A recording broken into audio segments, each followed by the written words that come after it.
Welcome, dear seekers of the macabre.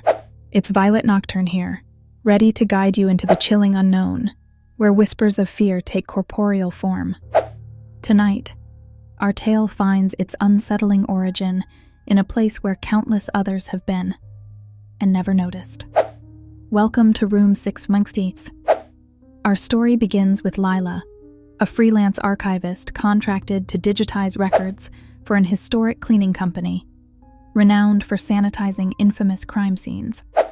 Her destination, a quaint but peculiar countryside hotel that doubles as the makeshift archive headquarters. Her client assures her the process will be straightforward: a couple of nights' stay, a few dusty boxes, and a nice paycheck. It sounded as harmless as the mundane ticking of a clock, but every clock counts down to something, doesn't it? Upon arrival, Lila feels the weight of an odd stillness. The receptionist at the front desk is sweet but evasive, her strained smile resembling a performer halfway through a second show. Lila glances at the room key dangling from her fingertips. Room 616.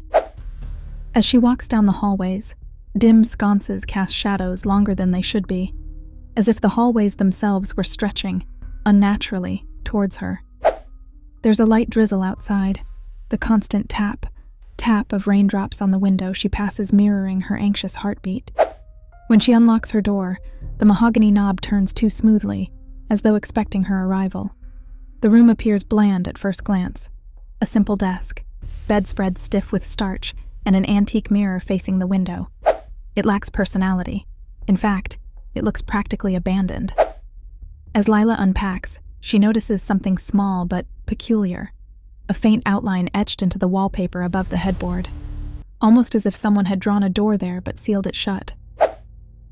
That night, the dreams begin. Lila falls asleep hearing odd noises, subtle but invasive. A low whistle, a muffled groan. Her dreams plunge her into strange sensations that cling once she wakes in a dry, cold sweat. In these nightmares, she walks the hotel hallways endlessly, finding unopened doors with numbers, all of them marked 61C. Echoes of whispers seem to implore, but for what, she cannot understand. She awakens at precisely 3:33 a.m., clawing for air as if she'd been momentarily submerged. The windows are fogged despite the chill, and there on the mirror opposite, faded letters seem to bleed through. Stay inside the boundaries. But stay inside of what? Morning arrives, and Lila shakes it off as exhaustion-induced paranoia. She opens the first box from the hotel archives. Inside, between ledger books and faded photographs, she finds a tattered leather-bound diary belonging to a traveling knife sharpener from the 1930s. His entries are cryptic, documenting not merely his route, but delusions of a dark figure that would appear, feeding off his willpower. His last entry concludes with a chilling line claiming he's joined the true door beyond room 616. That night, as Lila drifts into uneasy sleep, the walls begin to change. They soften, becoming organic, pulsing like living tissue. The outline of the door above her bed deepens, edges oozing a dark substance that smells of copper and decay. In her final box of archives, she discovers something horrifying: a pattern. Every decade, guests in room 616 disappeared. The cleaning company wasn't just sanitizing crime scenes, they were covering up a pattern of vanishings. Each missing person had reported seeing the same things: the whispers, the dreams, the door that shouldn't exist. At 3:33 a.m., Lila awakens to find her room transformed. The walls breathe openly now, veined with pulsing darkness. The mirror reflects a room she doesn't recognize, one filled with writhing shadows and half-formed faces. The outline above her bed has become a true door, edges seeping black ichor. It opens. Beyond lies not a room, but an endless void filled with floating doors, each marked 616.